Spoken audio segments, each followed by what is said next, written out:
Hello. Hello, hello. Wonderful, wonderful humans. I feel like I'm in an Agatha Christie novel because each time I live stream, there's like fewer and fewer channels. Like they took away the Facebook channel for some reason. So now I'm just on three of these, two YouTube and one Twitter. So if you're joining us from the last few chapters of this Agatha Christie novel, welcome. You made it. You found us. You're the last ones here, and Poirot will be joining us. No, I'm Eleanor Goldfield. I am not Lee Camp. You might have noticed. Lee is still in China, but he will be back later this week. So I'm hoping that he will, with all the jet lag and everything, have enough energy to at least show himself so that you can get like a proof of life or something.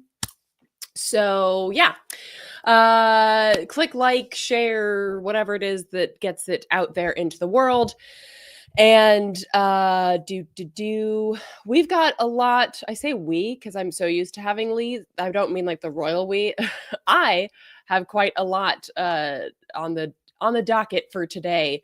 Not least of all, what the Dems are doing now that they've lost, but they have. That's the interesting thing with our republic or our democracy or whatever the hell we're calling it that it's not. You have this window of time where you could do all of the things, right? You could like executive order it up and just be like this total hero for the working class for those few months, right? You've got till January. So why not just swing for the fences? Why not do all of the things? Like do all the things that you claim that you care about, whether that's for the environment or for LGBTQ or for women or whatever. It's like do the things, but no. We're actually going to do the opposite. So again, thanks everyone for joining us. I keep saying us. Thank you, me and my decrepit subway car that is a not so subtle metaphor for the U.S. government as we experience it. And we'll get into that as well. It's the economy, stupid. So I'm going to dive right in here with a story I just couldn't help. This is one story that's not really connected to anything, but I couldn't help, but I just had to had to share this with you. Harriet Tubman is to be named a one-star general this Veterans Day. Veterans Day was yesterday. This is like one of those situations where, hey, you're the machine she was raging against. And I know, I get it, like, yes, the Union won, but slavery is still legal. And in fact, just in this election, California voted to keep slavery legal in that state. So, what in the blue fuck are you doing making her a what? Like, this is not what she would have wanted. And I'm not a big fan of saying, like, oh, this dead person would have done, but I'm pretty damn sure that she would not want a bunch of protectors of white supremacy naming her a one-star general in the army of white supremacist protection. So yeah, that is that is some bullshit. So, just had to share that one little story with you because it was too good, too bad to not share. Okay, so I am going to get into this story. And if I seem a little out of it, it's because my allergies are killing me today. So if I just have a sneezing fit or or am not making a whole lot of sense, it's because my face feels like a hot air balloon. Okay. So this is what our lovely, lovely, lovely Congress is doing, about to gift Trump sweeping powers to crush his political enemies. So, really quick, I don't pay attention a lot to what happens in Congress because it's usually just bad. This is with regards to HR 9495, which they might actually be voting on. Like as I'm live streaming this, I'm looking for updates, but it's basically a bill that could potentially label all advocacy nonprofits, especially those that support things like Palestinian human rights, terrorist. So let's get into that. And who knows, by the time I'm done talking about this, the House may have voted. So just after Trump wins, the Congress is moving to hand Trump a powerful cudgel that it could wield against ideological opponents in civil society. The Stop Terror Financing and Tax Penalties on American Hostages Act. I mean, okay. The names, the Stop Terror Financing. In that case, what would the American government run on? Wheaties? Uh, it would grant the Secretary of the Treasury Department unilateral authority to revoke the tax-exempt status of any nonprofit deemed to be a terrorist supporting organization. Mm. So, as as a senior policy counsel at ACLU explained, this is about stifling dissent and chilling advocacy because people are going to avoid certain things and take certain positions in order to avoid this designation. And then on top of that, you have a president-elect who spent a lot of time on the campaign trail talking about punishing opponents and what he wants to do to student protesters. And you, as in Congress, are giving him another tool to do that. I'd also like to point out that this bill was proposed by Democrats. So, just in case we were unclear as to how these two parties, quote unquote, work together, here's a fine example of that. So basically, under the bill, the Treasury Secretary would issue notice to a group of intent to designate it as a, quote, terrorist supporting organization. And once notified, an organization would have the right to appeal within 90 days, after which it would be stripped of its 501c3 status. And I feel like that appeal is kind of like the appeal you get on like Facebook or Instagram if you say like that post was totally legit. What are you talking about? And nobody responds because there's nobody actually there because they don't give a shit, because they can shut you down and not have to take any accountability for it. The law would not require officials to explain the reason for designating a group, nor does it require the Treasury Department to provide evidence. What the? Okay, have some tea.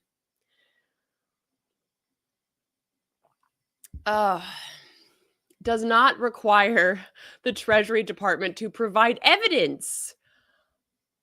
Okay, so they can just say, I don't like you. I am shutting you down because you're a terrorist supporting organization, and they don't have to prove that they are? Okay. Yep. I mean, that tracks with our totally democratic system. Ryan Costello, who's a policy director at the National Iranian American Council Action, said it basically empowers the Treasury Secretary to target any group it wants in order to call them a terrorist supporter and block their ability to be a nonprofit. That essentially kills any nonprofit's ability to function. They couldn't get banks to service them, won't be able to get donations, and there'd be a black mark on the organization, even if it cleared its name. The bill could also imperil the life-saving work of non-governmental organizations, NGOs, operating in war zones and other hostile areas where providing aid requires coordination with groups designated as terrorist by the U.S.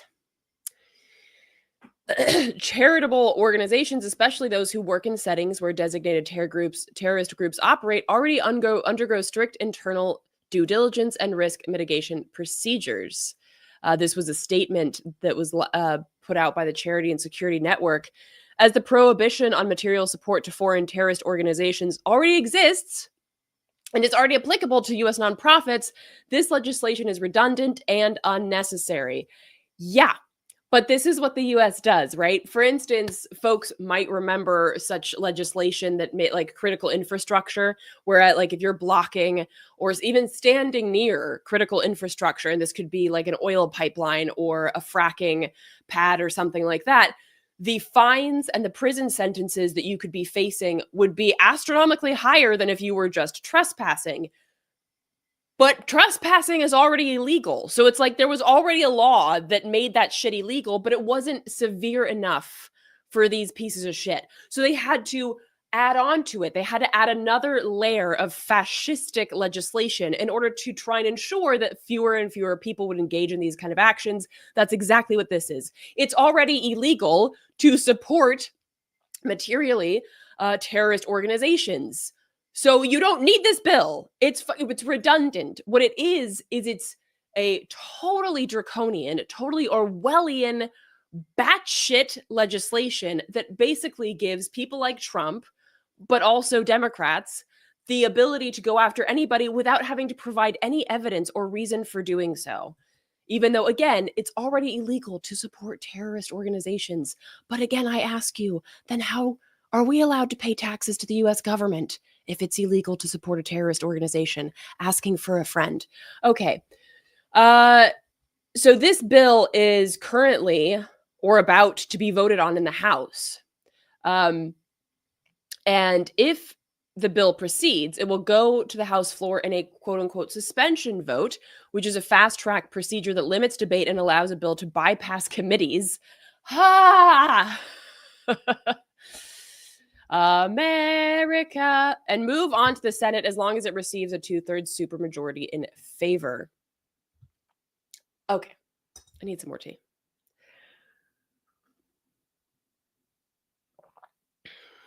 This is perfect for Trump and his friends to go after Palestinian solidarity and peace groups, also pro-choice groups. I mean, the list is really endless, and I just want to end the coverage of this with with some with some lines from a hearing that happened in September, where Texas Democrat Doggett, these names are great, asked a number of pointed questions of Robert Harvey, who's the deputy chief of staff for the Joint Committee on Taxation, a nonpartisan committee of experts tasked with explaining the bill to members of Congress. So Doggett said, as I understand it, all the treasurer has to do to deny tax exemption is to mail a notice to the organization involved saying, you're a terrorist supporting organization. We have found you're providing material support and you're denied your exemption. That's correct, Mr. Doggett, Harvey replied. And does this bill require the Treasury to disclose the reasons? I don't believe they have to disclose, Harvey said. They don't have to provide any evidence. Not that I'm aware of, Mr. Doggett. Finally, he said, let's suppose we had an administration that vowed to wreak vengeance on its opponents. He did not specify which one. To prosecute lawyers, political operatives, illegal voters, and corrupt election officials to the fullest extent of the law and impose long prison sentences on them. Someone who believes that those who don't clap for him are traitors. Someone who believes that someone who worked to bring him to justice in the courts or worked tirelessly to ensure his defeat. Would there be any limitation on that president's Treasury Secretary on designating a terrorist-supporting organization and strip that organization of its nonprofit status? Harvey replied, I am not aware of any limitations in the bill. Cool. So that's what they're voting on like right now. So if you were curious about what our Congress is doing now that we know who is going to end up in the White House, this is the kind of shit that they want to hand Trump. And I think about this also with regards to what Obama did, setting up like the largest surveillance network the world has ever seen, perpetuating war, the deporter in chief, the tools that he either created or sharpened to hand over to Trump were pretty damn intense. And here we are. We know that Trump is going to be president. And Congress is like, you know what we need to do? We need to make it easier for a president and a Treasury Secretary to basically silence their opponents. Cheers. Thank you, everyone, for being here. Again, I'm Eleanor Goldfield. I am guest hosting on Lee Camp's channels. This will probably be the last time that I am doing it, so don't worry. Lee will be back soon. Yes, I will try to get to some of your comments and questions if you have any. And Aaron writes, federal income tax is voluntary as in you choose not to pay them. So interesting point. There is a whole organization of oh gosh, what is it called? The tax uh, hmm, tax resistance, I think, uh, where people basically coordinate their resistance to pay taxes. National War Tax Resistance Coordinating Committee, that's what it's called. And you can find out about them at NWTRCC. There is some important information if you are, for instance, on Medicaid. I don't know about Medicare, but if you're on Medicaid, or if there's any kind of support that you get from the government, they can take that away. So I was thinking about being a tax resistor, but I was on Medicaid, and so that didn't quite pan out. But I think that that is definitely a movement that exists, and I would definitely suggest that folks check out. It's I'll put it in the chat here. I think I can do that, right? Let's see. I've never tried. Um, hey, nwtrcc.org for those listening. So definitely check that out. And we're gonna move on here to what else our crazy government is up to, right? Now that they could be doing all of the cool things for us. What are they doing? Oh, Biden administration rushing to deliver $6 billion in remaining aid to Ukraine ahead of Trump's inauguration. Cool. I mean, what does the Onion even do these days? Like, what satire is dead. Two administration officials told Politico that the White House plans to expedite the weapons delivery amid concerns that a future Trump administration would halt weapons shipments before they reach Kiev. Oh, wow. The Democrats are afraid that Trump would war less. So they're going to try and make sure that $6 billion worth of weapons makes it to Ukraine before Trump comes in. I just $6 billion, okay? 6 billion. And on that topic, Steven Semler does great work. If you're not familiar with his work, I definitely recommend that you check it out, stevensemler.com. I wanted to share something with that about that. So this is a piece that he did that explains why Harris lost. But what I found was really interesting, now that we just talked about the $6 billion that they definitely want to rush through to Ukraine because that's important. There are some graphs here. Stephen does great graphs. U.S. food insecurity increased 40% since 2021. So, wow. If you're just listening and not looking, in 2019, 35.2 million were the number of people living in food insecure households. Today, it's 47.4 million, or 2023 numbers.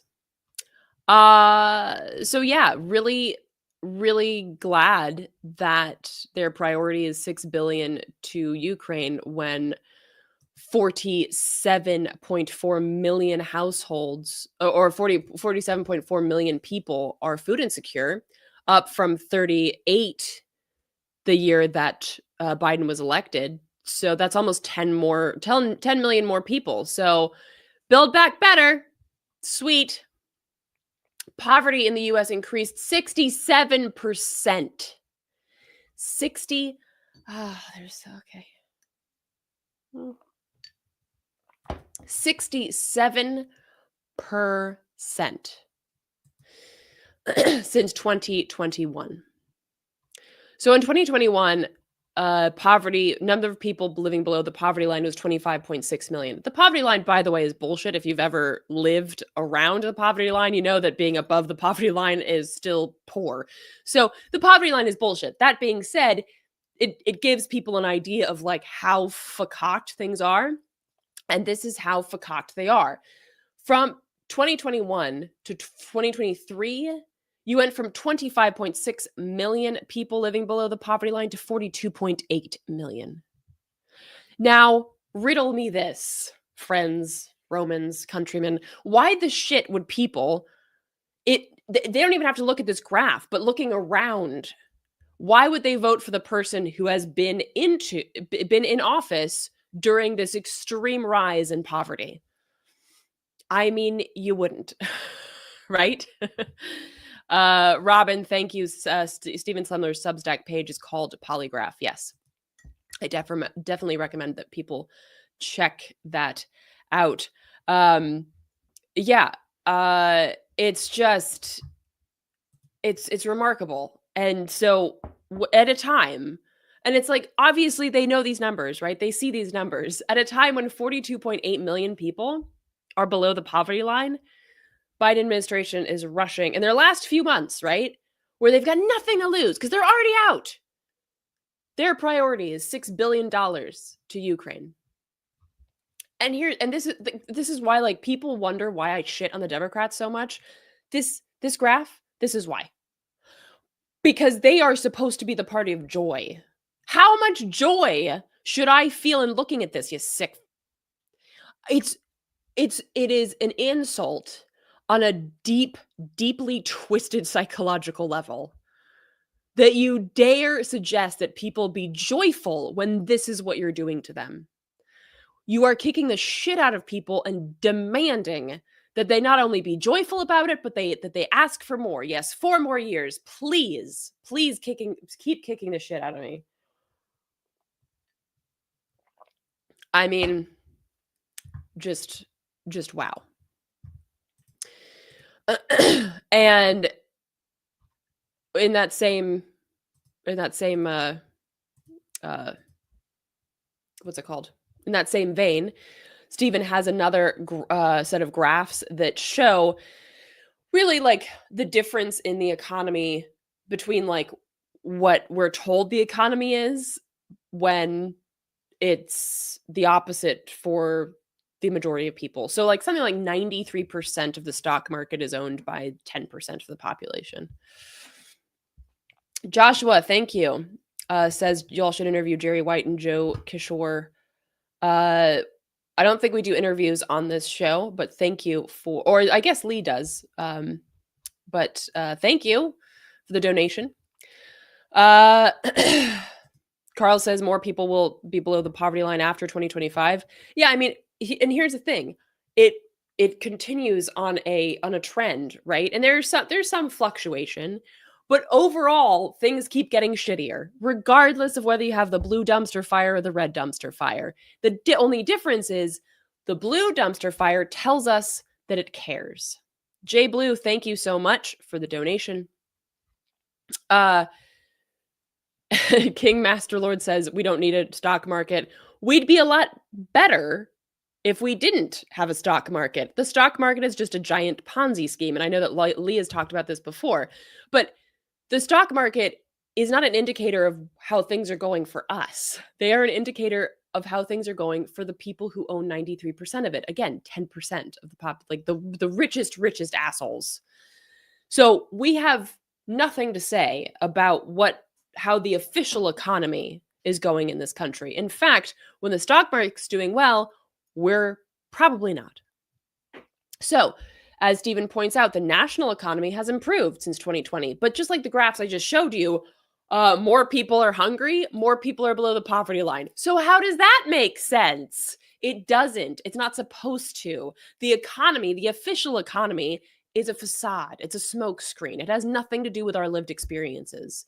It allows people to trot out on stage and say the economy is doing well, and then you're like, am I being gaslit because I'm hungry and homeless? What? Exactly. Pick yourself up by your bootstraps and you're welcome. 66% of people are living paycheck to paycheck. I'd say dragging behind paycheck to paycheck, probably more like. 37% are facing financial hardship, up from 32% in 2021. And as I mentioned, more people are food insecure. And the Build Back Better was supposed to make the American Rescue Plan temporary welfare superstructure permanent. The administration publicly insisted that economic recovery happen on a human level. Oh, yeah. Doesn't that just sound good? Oh, yeah, we need human level recovery. Yeah, that's great. But in March 2022, the Biden Harris administration decided that it would help people deal with inflation by reducing the deficit, not by enacting social programs. The White House started using the nation's strong economic recovery as an excuse to not make the American Rescue Plan's provisions permanent. So they basically said, hey, the economy's doing better, so y'all don't need help anymore, do you? You're welcome. Charles, thank you so much. Charles Darwin, glad to see you're still around, man. Can we just skip to the part where the empire finishes its collapse and we start rebuilding, please? Amen. I'd say start building now. So that when shit really falls apart, we have some foundation to continue our building on. But yeah. So they basically Biden bragged about reducing the deficit and preached fiscal responsibility. So basically what he said was, hey, I know I said that I was going to ensure that y'all have some kind of safety net, but look, we don't need it. What we really need are your bootstraps so you can pick yourselves up by them so you can stop coming and complaining and bitching to me about needing money, okay? That's what we really need. Thanks, Biden. Really awesome. Cheers. So, yeah. I mean, it's all a farce. It is all a giant farce. And the actual needs of the people are never going to be met by Democrats or Republicans. And if that's the one takeaway from this segment, let that be it. I want to also, I think I have time. In related news, so this is also part of my joy of like media literacy and how we turn horrific things into good news stories, even though they're not. King Master Lord says, I can't afford bootstraps. I'm wearing 2-year-old off-brand Crocs. Yeah, I hear you. I think bootstraps, the inflation has caused bootstraps to be really quite expensive. So I hear you. You pull yourself up by your off-brand Crocs, I guess. Baby boomers say this is a real headline, by the way. Baby boomers say they don't need to retire now that they can work from home, and they've got side hustles on top of their 9-to-5s. Way to make it sound so cool that people have to work until they die. Not just work a job, but like side hustles on top of their job. Okay. Yeah, and then there's like for those of you just listening, there's like this picture of this old guy on a scooter, probably shuffling from one job to the next. Yeah, that sounds delightful that people can't afford to retire ever. Way to spin that. In the shared absurdity realm, duly noted. Thank you for the donation. The stock market makes money off of other people's loss. Amen. That's what it's there for. That is the sole reason that the stock market exists. If you ever look back at like when there's a war or when there's, disasters or things like that, the stock market always goes up. When things go well for people,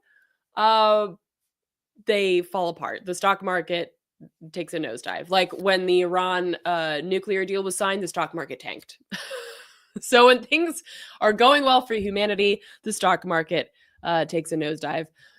I wanted to share this story that was originally posted in Common Dreams because, again, it just shows that not only is the economy bullshit and like the wealth gaps are so horrific, it's just you could fit entire galaxies in these gaping chasms between the rich and the poor. But that it's also connected, you know me, I love connecting issues. That's also connected to other issues such as the environment.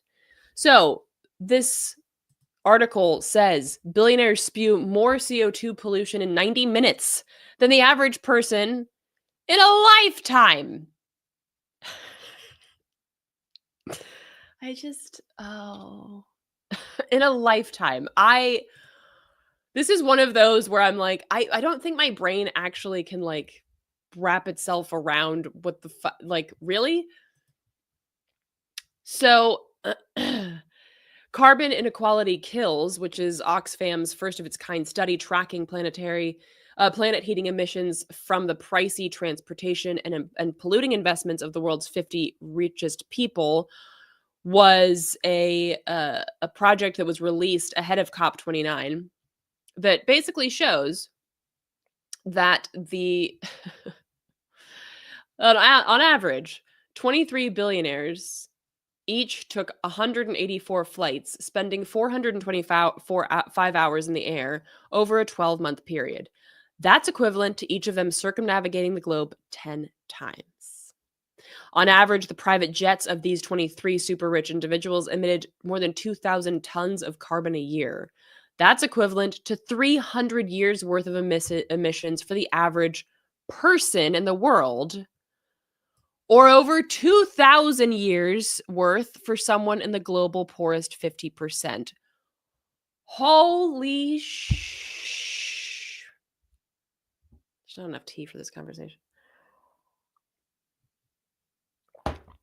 So while we're all trying to use like paper straws and like, shower with a friend and shit, the average billionaire in 1 year is spewing 300 years worth of emissions for the average person.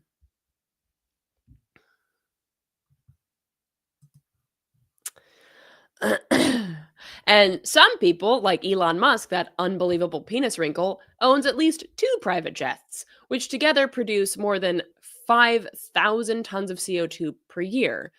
That's equivalent of 834 years worth of emissions for the average person in the world. Jeff Bezos also owns 2 private jets. I'm just wondering, like, why? Like, okay. Hypothetically, let's just say that you need a private jet because you're just a total piece of shit human being. What makes you need 2?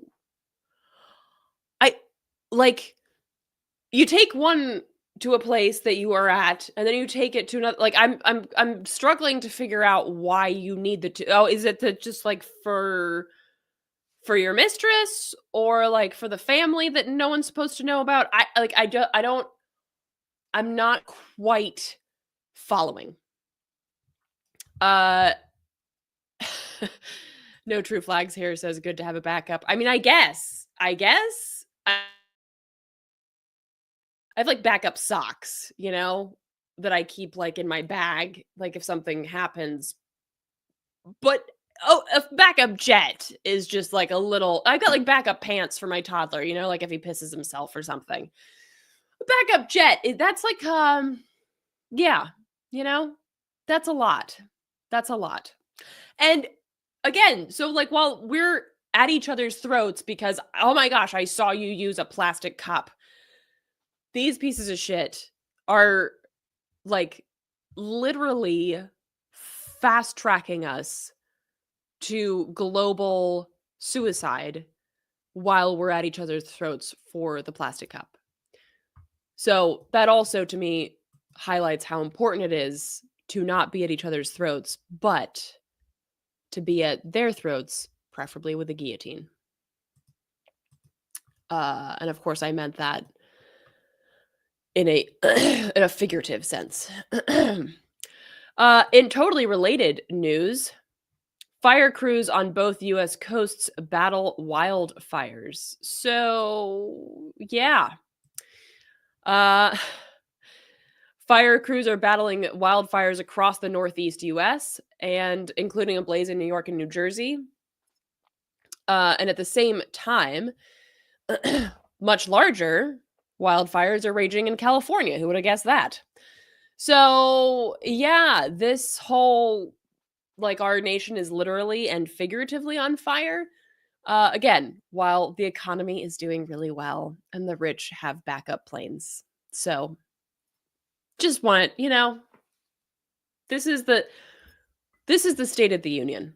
I wish our State of the Union address would start with these stories. That's far more realistic state of the union that we're in.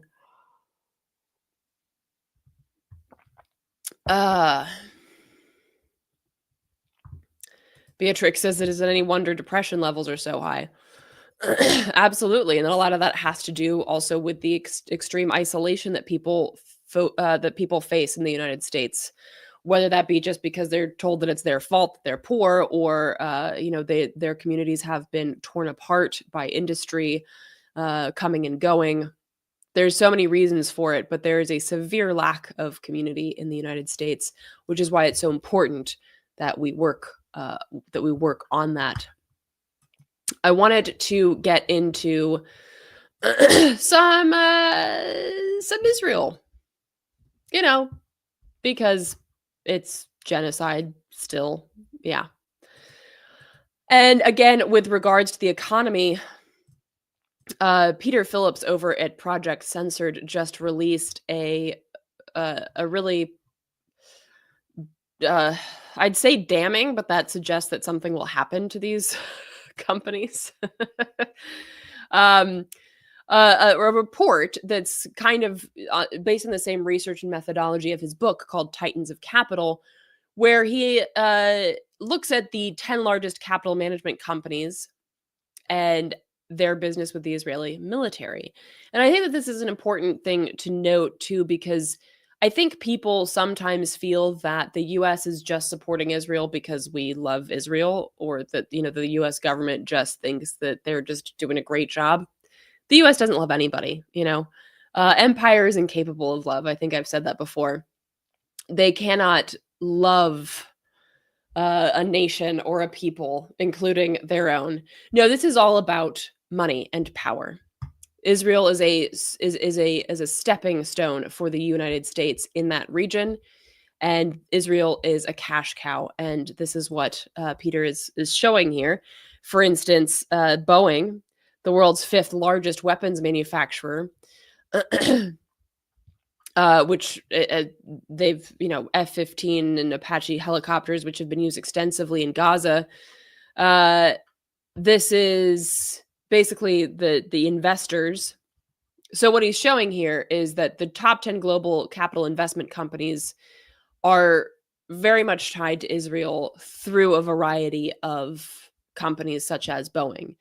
So Vanguard is one of these global investment companies, 16.3 billion in Boeing, BlackRock 7.6, State Street 6.63 billion, Fidelity Investments 4.6, Morgan Stanley 1.64 billion. I mean, the numbers are astronomical, and I'm not going to obviously read through them all. It would take me the rest of the day, and it would not make for very dynamic and compelling live streaming. But not all of these companies that he's sharing are American or US, but those like Elbit Systems, but there's ones that you might not think about, like General Electric, right? Ford, things that aren't like explicitly military contractors, right? And so you don't immediately think, when somebody says GE, I think of like a washing machine or something. I don't immediately think of like genocide. But here we are. And this is actually something that Christian Sorensen, when I spoke to him, I interviewed him, and you can see that interview over on projectcensored.org. He was talking about this network of the military industrial complex, and how we shouldn't just think of it as like Boeing and these kind of these companies that are just very much overtly in making weapons, but more so that it is something that companies from Google to Honeywell, like the ones that make like the little the temperature gauges in your house, they're also in with the military industrial complex, because our economy is based on war, on organized murder. So big corporations know that that's where the money is, so why not make things for the military?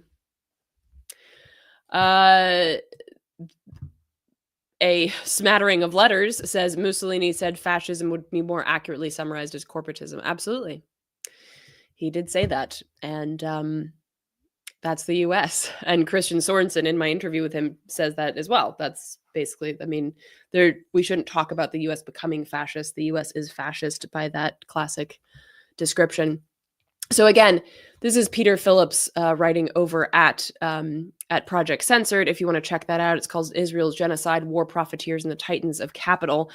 And again, I think it's important to recognize that that the connections between Israel and the US are not based on some kind of appreciation for Israel. The US doesn't care, and Britain didn't care either. As Winston Churchill said, is the creation of Israel aligns with the British Empire's interests. That's all it has to do with. This isn't about like, oh, I love you and I want to help you. No, who gives a shit?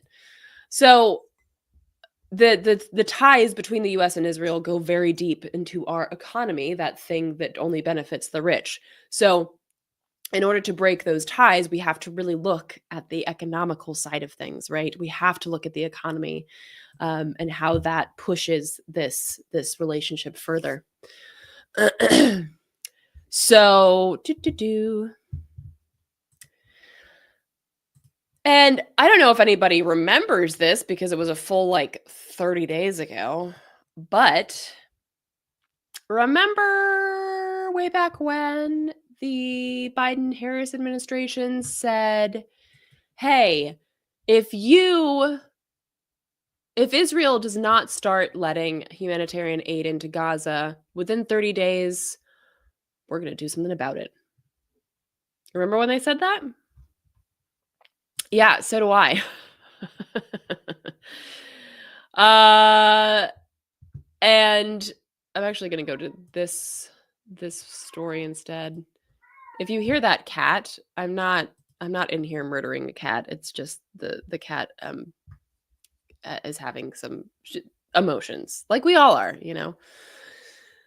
So a collection of various organizations, including Refugees and International, put out a scorecard today. Israel fails to comply with U.S. humanitarian aid access demands in Gaza. Who could have guessed that was going to happen? Right? So basically, on October 13th, the Biden-Harris administration basically demanded that Israel make concrete progress within 30 days on measures to reverse the spiraling humanitarian situation. Jesus Christ. These demands were aligned with U.S. legal requirements, saying that the president halt security assistance to any foreign government that restricts U.S. humanitarian aid. So, basically, the U.S. said, you got 30 days to address this shit. What are you going to do about it? And Israel said, that's the basic translation. So, just so you can see the scorecard here, if people are looking, red means non-compliance, significant delays, or even backtracking. Yellow is partial or inconsistent implementation, and green is full or significant progress. Now, scores by measures. If you're looking at this, it's just red and yellow. It's mostly red. There's only 1, 2, 3, 4 yellow grades out of 1, 2, 3, 4, 5, 6, 7, 8, 9, 10, 11, 12, out of 19. So Israel has failed and or backtracked on almost all of the things that the US was demanding it do. Are we surprised? I'm super surprised.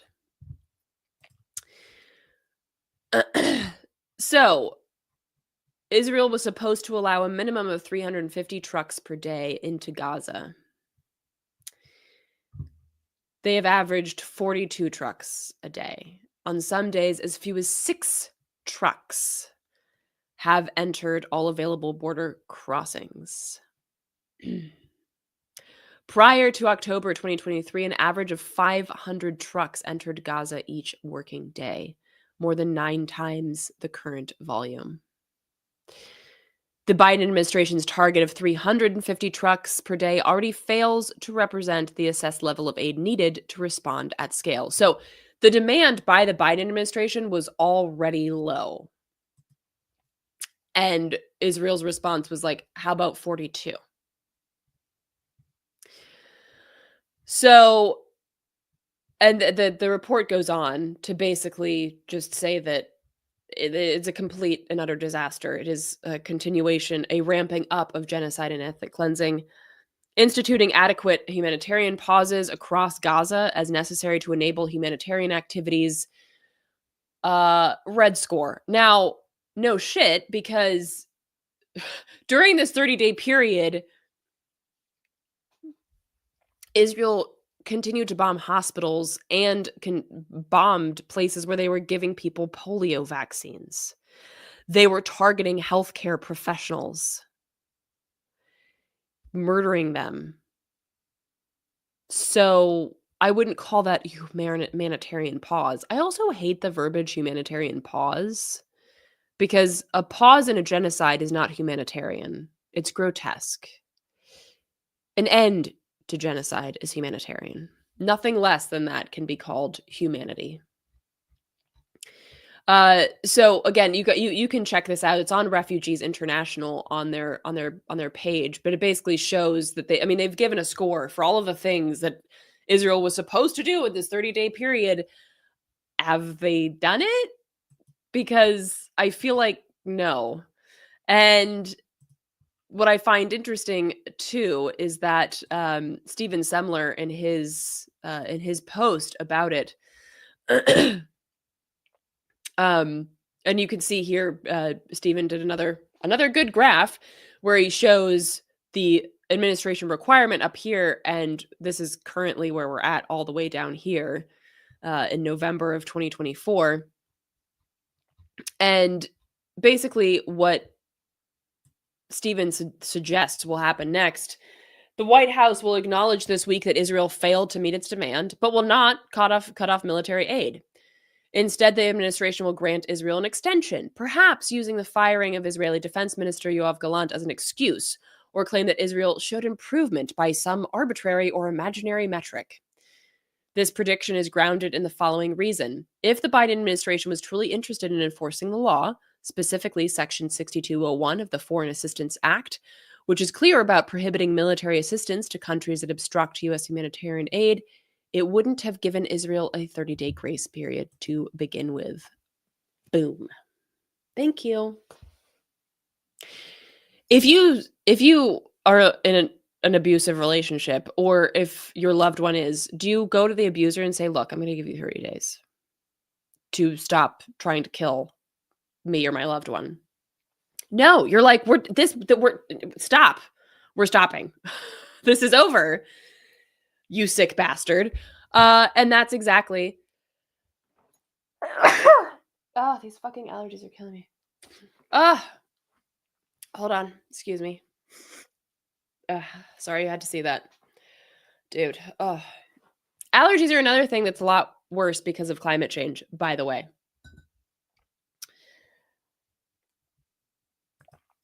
Spiffy Keen says 30 days to stop beating your wife. Exactly. It's like you don't do that. Bless you. Thank you, everyone. I prefer Mother's Day to your health. So you don't give them a 30-day period to stop genocide. You do it now. Like I shared before, that presidents have done this. They've picked up the phone and said, stop it. And within like 20 minutes, guess what happened? Israel stopped the thing.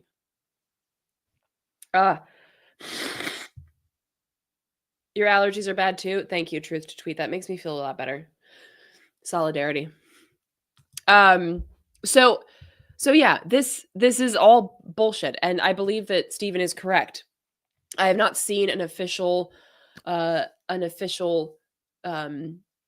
like, what's it called? I have not seen the Biden administration release a statement about this, They'll have to acknowledge at some point what's going on, but my feeling is aligned with Stevens that they will come up with some bullshit reason as to why Israel does not need to comply, and they'll keep sending weapons because if they really wanted to stop sending weapons, they would have done the thing already. And I'm going to get to some things with regards to stopping weapons shipments to Israel in a second, but I first want to talk about we passed 400 days of genocide. I can't remember. I don't know if it was yesterday or the day before. I believe it was yesterday.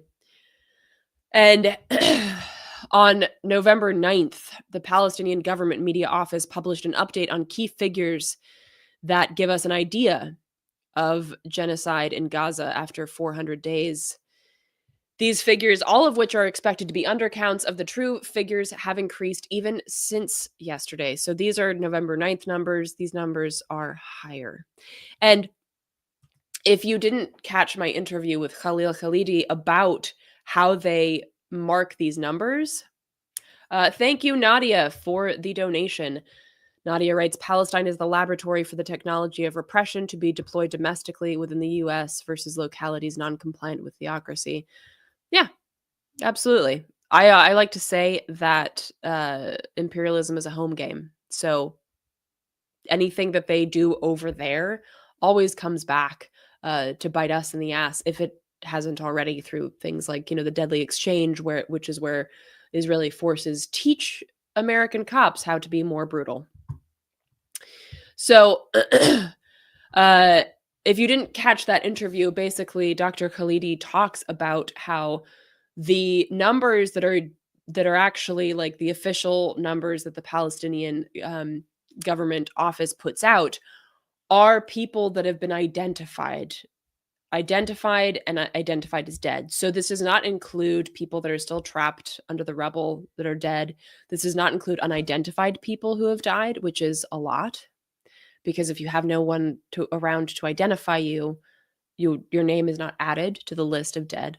This does not include people that die because of the genocide. So, for instance, their limb gets blown off and there's no access to proper medicine to address it, so they die of infection. They're not counted either.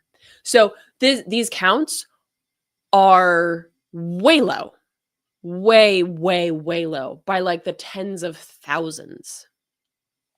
So keep that in mind as I give you these quote unquote official numbers. 43,552 martyrs. That's martyrs who reached hospitals. Now, what they say is martyrs are people who have been murdered. Again, these are numbers based on death counts registered in Palestinian Government Health Agency. Actual death toll projected to be closer to 190,000. So that's a more realistic number, 190,000, because that's people, again, that are not identified. These are just identified people who were registered with the Palestinian Government Health Agency. 17,385 children killed, 10,000 plus missing individuals, 128,000 plus buildings destroyed, 1,139 healthcare workers killed, 188 journalists killed, more than 100,000 injured, 5,300 plus Palestinians detained, and 41 days since North Gaza was sealed off. Again, these numbers are undercounts. The real numbers are way higher. The most common age of those who are being murdered in this genocide in Gaza, 5 to 9 years old. 5 to 9 years old.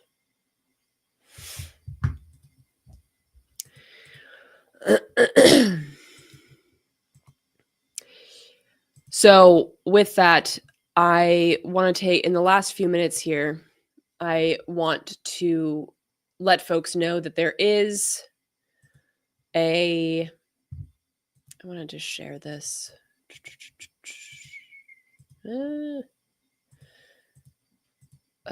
All of the okay. So there is a bill in the Senate to block a $20 billion weapons package to Israel. Now, this is something that Code Pink has posted, the Palestinian Youth Movement. This is the Uncommitted Movement that has posted this. I like this post because it shows how that money, that $20 billion, could be spent here at home instead. Showing, for instance, that like providing universal school meals to students nationwide would cost $20 billion. So it's like, hey, we could do that. Providing housing for individuals experiencing chronic homelessness would be $2.4 billion. So you could do that like 10 times over almost, instead of sending $20 billion to genocide. So basically, there's a call out to call or email your senator and tell them to oppose the weapons to Israel. Now, I usually am not one to make these kind of pleas. That being said, I do think that there is some pressure, especially in what we call like this kind of like lame duck session, for people to make this to do something like this. Now, I'm not saying that I have any faith in our government. I really don't. But again, I think that if this was going to pass, it would pass in a moment like this, especially with the fact that so many people are calling, and that there has been some movement by some, like I'm for instance in Maryland, Van Hollen has been not he seems like the most likely of the people that I'm aware of regionally that could be pushed to block this. So it takes like 2 seconds to make a phone call or send an email. So it's like something easy that you can do. It's certainly not the only thing that we should be doing, but I wanted to share that because it is something that a bunch of Palestinian orgs are calling for folks to do. And you can read more about that if you go to the Uncommitted Movement on Instagram, or Code Pink also has information about it on their Instagram and their Twitter and things like that. So you can check that out there. But before we wrap up, I did want to share something because let's see here. I think in a recent interview that I did with a lawyer, Krikonian, about the genocide of Armenians by Azerbaijan, he said something that stuck with me, which is somebody with genocidal intent does not stop. You have to stop them. Yeah, Pess Optimist. Thank you. Shout out for Maryland. Emailed Van Hollen and Cardin today. Thank you. And again, like just going back to that, like I think that when we talk about tactics, there are certain tactics that we know are not usually efficient, like voting, but they take like 5 minutes. So it's like, why not do them and show that there's like this massive wave of support? Also because organizations and organizers can use that information to build more power. So I think that there can be a myriad reasons for why something like this that takes, again, like 5 minutes can be useful. Anyway, so you don't, somebody with genocidal intent doesn't stop. You have to stop them. So when people talk about like, what the hell is Israel doing in that Lebanon? Like, why is this a thing? Well, so glad you ask. Because Israel, since its inception, has been a project, a settler colonialist project that demands expansion. It demands fuel to continue existing. And this leads us to discuss the Greater Israel question or issue. Greater Israel is an expression used by Zionist leaders to describe the ultimate goal of their bloody colonial pursuits, expanding the Israeli state to engulf all of Palestine, Lebanon, Jordan, and parts of Syria, Iraq, Egypt, and Saudi Arabia. I'm not kidding. And this is why it's so amazing that, for instance, I want to share this real quick. That's why it's so amazing that, for instance, the Egyptian government has been a key facilitator of weapons to Israel. And this is by Palestinian Youth Movement, and it shows how military cargo um, has gone through Egypt. And it's like, well, but Israel wants to take over part of Egypt. So, like, what are we doing here, folks?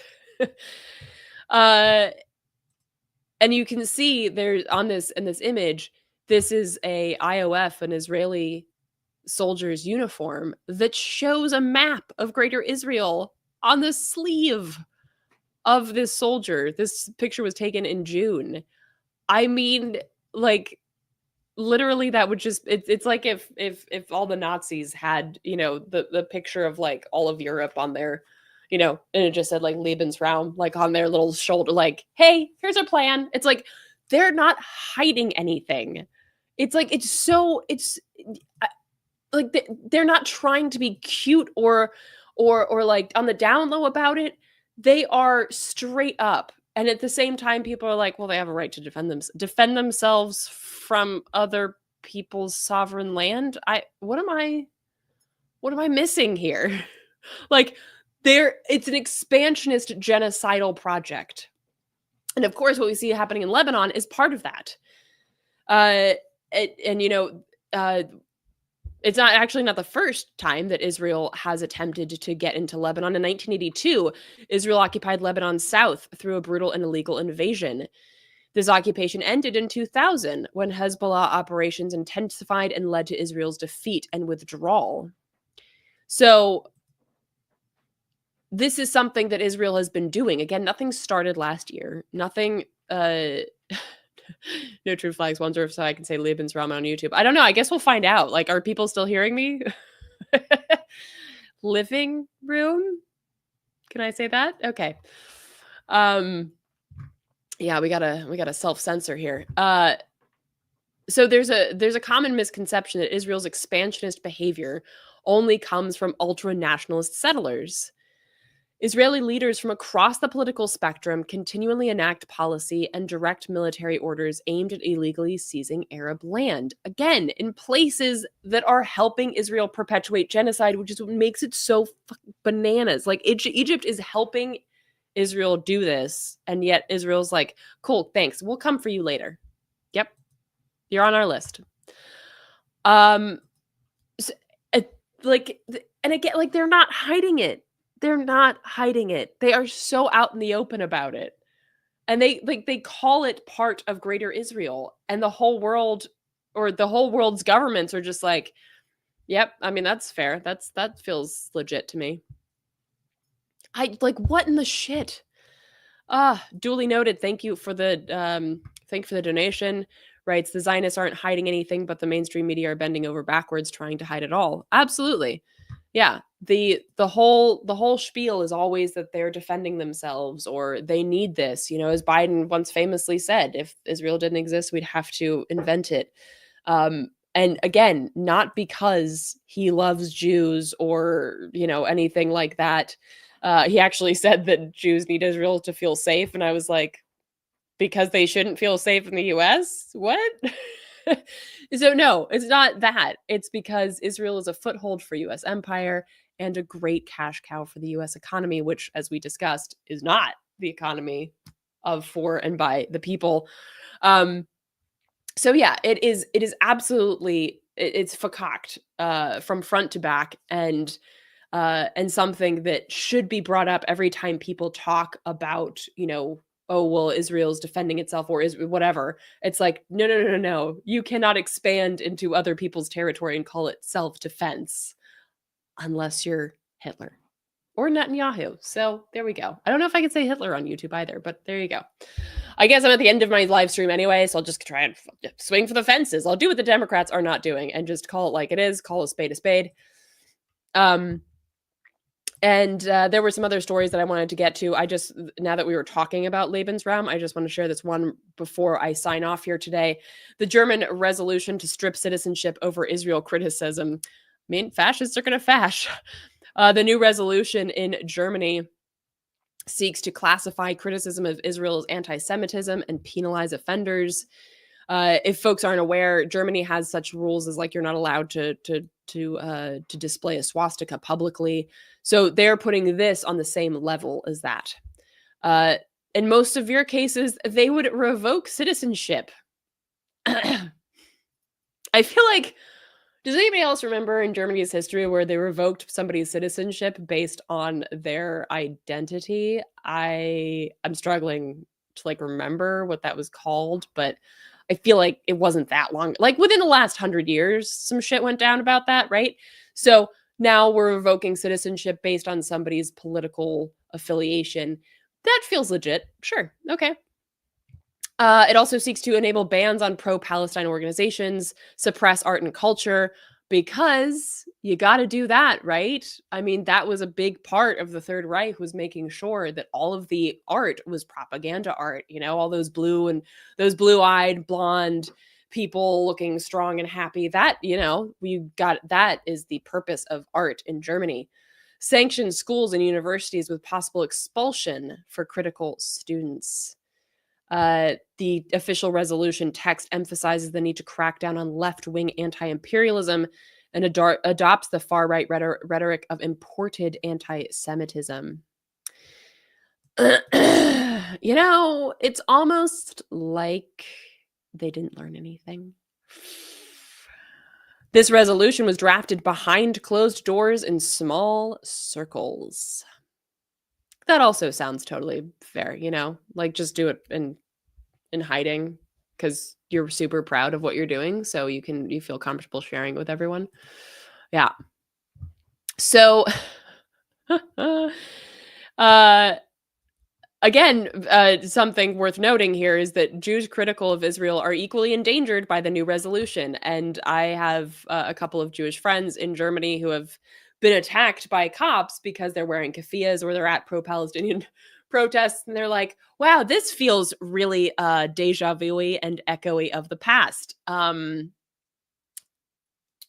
Yeah, Germany, you're starting to do it again. I just like coming to you as a friend was like you've gone down like a parallel road here.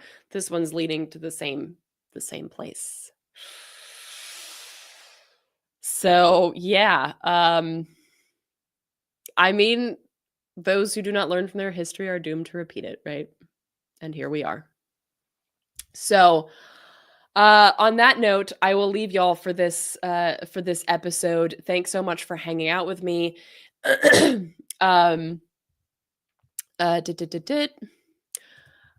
Windolf writes, "You're blonde and blue-eyed." I'm actually not. This is my real hair color coming through here, and I'm not blue-eyed, but I get your point. I'm very white looking. And Hitler was actually not half Jewish. I think he had like a grandmother that was part Jewish. Either way, he was not the archetype that he proposed. But hey, neither is Trump, you know. It doesn't have that they often don't align, which feels weird and feels like it should be a red flag. But, you know, again, fascism does not have to be logical. It just has to be super scapegoaty. I'm making up that word. I feel good. I feel good about that. So okay. So thanks y'all so much for hanging out with me today. And again, Lee Camp should be back later this week. If you want to hear more about what I'm doing, you can follow me at Radical Eleanor on Twitter and on Instagram. Again, sorry for like being a little today. The allergies are hitting me hard. Yeah, please like and share this, and please continue hanging out here after I close down the live stream, and hopefully I will see you not too long with Lee. I promise he is on his way back to the evil empire. Thanks y'all so much. Take care of yourselves.